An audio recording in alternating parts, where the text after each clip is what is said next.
Hi hello friends, welcome back to my YouTube channel. ಇವತ್ತು ನಾನು ಒಂದು ಹರ್ಬಲ್ ಟೀ ಮಾಡೋದು ತೋರಿಸ್ತಾ ಇದ್ದೀನಿ.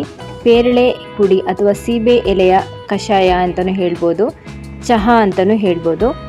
ಇದು ಆರೋಗ್ಯಕ್ಕೆ ತುಂಬ ಒಳ್ಳೆಯದು. ಈ ಥರ ಪೇರಳೆ ಪುಡಿ ಸಿಕ್ಕಿದರೆ ನೀವು ಅದರಿಂದ ಚಹಾ ಮಾಡಿಕೊಂಡು ಕುಡಿಬೋದು. ಇದರಿಂದ ಎಷ್ಟೆಲ್ಲ ಆರೋಗ್ಯ ಪ್ರಯೋಜನ ಇದೆ ಅನ್ನೋದನ್ನು ನಾನು ಈ ವಿಡಿಯೋದಲ್ಲಿ ನಿಮಗೆ ತಿಳಿಸ್ತಾ ಹೋಗ್ತೀನಿ.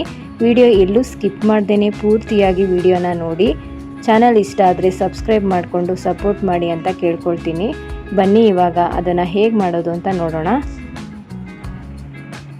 ಇದಕ್ಕೆ ಕುಡಿ ಎಲೆನೇ ಬೇಕು ಅಂತ ಏನೂ ಇಲ್ಲ, ನಾರ್ಮಲ್ ಆಗಿರೋ ಎಲೆನೂ ಕೂಡ ನೀವು ಬಳಸ್ಕೊಳ್ಬೋದು. ಕುಡಿ ಎಲೆ ಇದ್ದರೆ ಅದು ತುಂಬ ಒಳ್ಳೆಯದು ಅಂತ. ಚಿಗುರು ಎಲೆನ ಹಾಗೆ ತಿನ್ಬೋದು. ಹಾಗೆ ಇದು ಹಲ್ಲಿನ ಆರೋಗ್ಯಕ್ಕೂ ತುಂಬ ಒಳ್ಳೆಯದಂತೆ. ಇದನ್ನು ಹಾಗೆ ಜಗ್ದು ಕೂಡ ತಿನ್ಬೋದು. ಇದರ ರಸದಿಂದ ಬಾಯಿ ಮುಕ್ಕಳಿಸಿದ್ರೆ ಒಸಡಿನ ಆರೋಗ್ಯ ತುಂಬ ಚೆನ್ನಾಗಿರುತ್ತೆ. ಮತ್ತು ಹಲ್ಲು ನೋವಿದ್ದರೆ ಅದು ಕೂಡ ಕಡಿಮೆ ಆಗುತ್ತೆ. ಡೈಲಿ ನಾವು ಈ ಪೇರಳೆ ಕುಡಿಯಿಂದ ಕಷಾಯ ಮಾಡಿ ಕುಡಿಬೋದು. ಅಥವಾ ನೀವು ನಾರ್ಮಲ್ಲಾಗಿ ಕಷಾಯ ಎಲ್ಲ ಮಾಡ್ಕೊಳ್ತಿರಲ್ವ, ಅದಕ್ಕೂ ಕೂಡ 1-2 ಎಲೆನ ಕಟ್ ಮಾಡಿಬಿಟ್ಟು ಸೇರಿಸ್ಕೊಳ್ಬೋದು. ಒಂದು 4-5 ಕುಡಿ ಆಗೋಷ್ಟು ಎಲೆನ ತೊಗೊಂಡಿದ್ದೀನಿ. ಇದನ್ನು ನೀಟಾಗಿ ವಾಶ್ ಮಾಡ್ಕೊಳ್ಬೇಕಾಗತ್ತೆ, ತುಂಬಾ ಡಸ್ಟ್ ಇರುತ್ತೆ. ಈಗ ಬನ್ನಿ ಇದನ್ನು ಒಂದು ಸಲ ಕ್ಲೀನಾಗಿ ವಾಶ್ ಮಾಡ್ಕೊಂಡ್ಬಿಟ್ಟು ಇದರಿಂದ ಹರ್ಬಲ್ ಟೀ ಹೇಗೆ ಮಾಡೋದು ಅಂತ ತೋರಿಸ್ತೀನಿ. ಈ ಪೇರಳೆ ಎಲೆಯನ್ನು ಇವಾಗ ನಾವು ಚೆನ್ನಾಗಿ ವಾಶ್ ಮಾಡ್ಕೊಳ್ಳೋಣ. ತುಂಬ ಡಸ್ಟ್ ಇರುತ್ತೆ. ಈ ಥರ ನೀಟಾಗಿ ಕೈನಿಂದ ಉಜ್ಜಿ ಇದನ್ನು ತೊಳಿಬೇಕಾಗತ್ತೆ.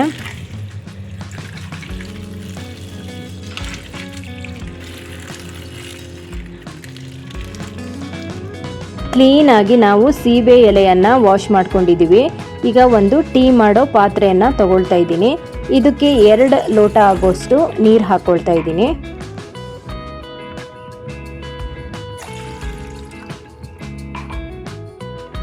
ಇವಾಗ ನೀರನ್ನು ಕುದಿಯೋಕೆ ಇಟ್ಕೊಂಡಿದ್ದೀನಿ. ಚೆನ್ನಾಗಿ ಇವಾಗ ಇದು ಕುದೀತಾ ಇದೆ. ಈ ಟೈಮ್ನಲ್ಲೇ ನಾವು ಎಲೆಯನ್ನು ಈ ಥರ ಕಟ್ ಮಾಡಿಬಿಟ್ಟು ಸೇರಿಸ್ಕೊಳ್ತಾ ಇದ್ದೀನಿ.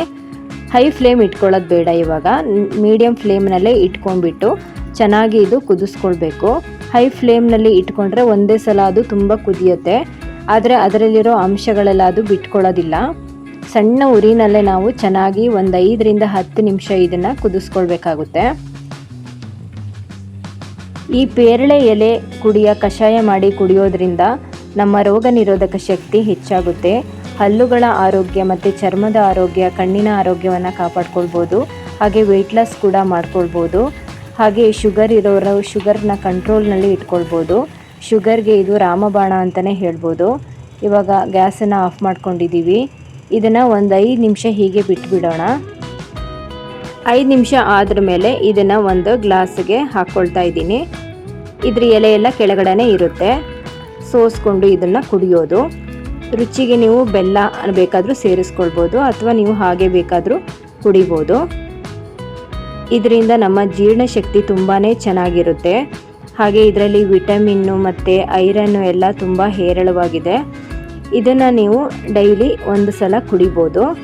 ಸ್ವಲ್ಪ ಬೆಲ್ಲ ಸೇರಿಸ್ಕೊಳ್ತಾ ಇದ್ದೀನಿ, ಪುಡಿ ಬೆಲ್ಲ ಇದಕ್ಕೆ ಹಾಕ್ಕೊಂಡು ಬಿಸಿಯಾಗಿ ಇದನ್ನು ಕುಡಿಯೋದು.